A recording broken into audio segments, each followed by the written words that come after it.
In this video I will show you some gameplay using the characters I made in the initial video.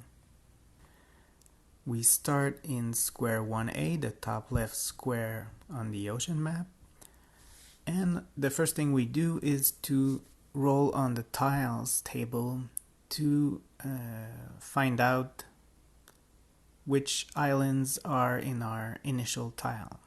So I rolled and drew the correct islands, and then I can start with my first action. I can choose either the captain or the shipmate to do the first action of a day.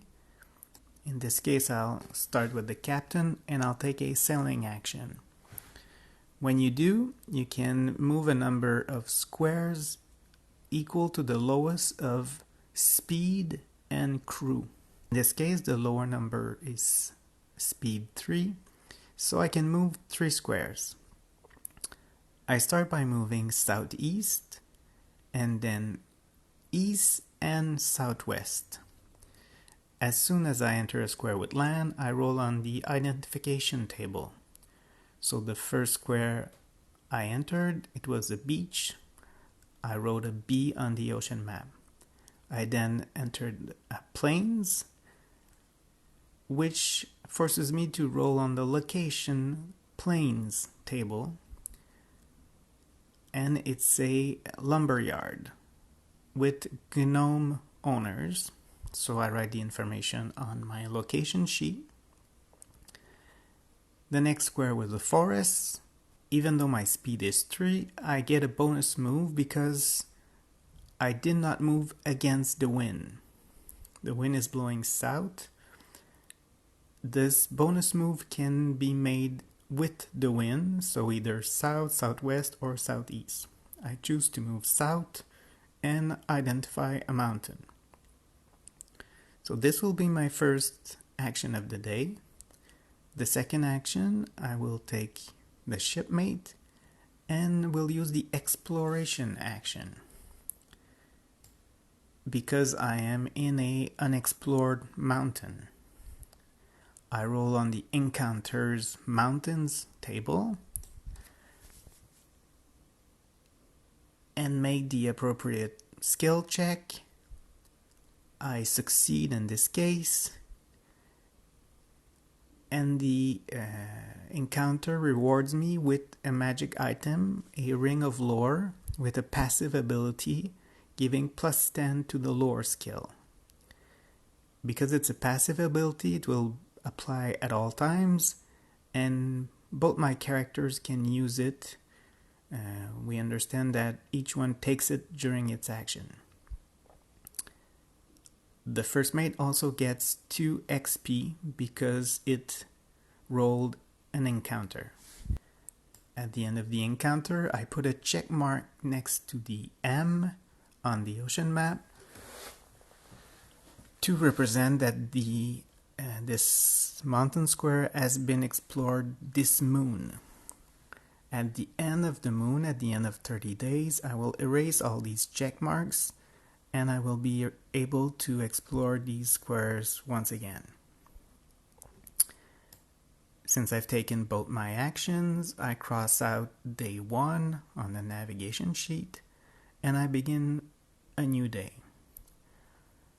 I start by taking another sailing action, and then for my second action of day 2, I realize that I'm 2 squares away from any land and decide to use the fishing action. I can circle 2 numbers on the fishing grid, 2 numbers because I have 2 nets, and I can circle numbers on the first 2 rows because I'm 2 squares away from land. I roll a d10. If I roll a 10, I don't catch any fish, and the acting character must do a naval encounter. If I roll a 2 or a 6, I get 2 olds of fish, and if I roll a 1, 3, 4, 5, a number on a same row as a circle number, I get 1 old of fish. In this case, I roll a 2, and I gain 2 olds of fish, which I can write on my character sheet. At the end of day 2, I cross out the second day, and I also erase the circle on the fishing grid. It might be more advantageous to start fishing on your first action of a day, because if you fish twice in the same day, on the second attempt, you benefit from all the circles already, all the numbers already circled. We'll jump ahead to day 5. I've continued sailing. My captain has explored a forest, utilizing its passive racial ability. And now I start day 5.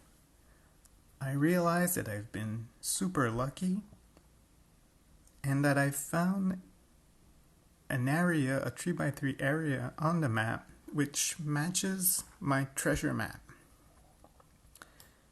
If you look closely at these 6 squares, the relative position of 2 land squares, which I've highlighted yellow, and a mountain square in gray, and there are 2 ocean squares in blue.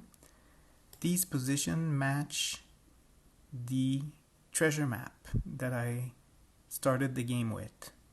We can rotate the treasure map and see that I've been able to solve the treasure map.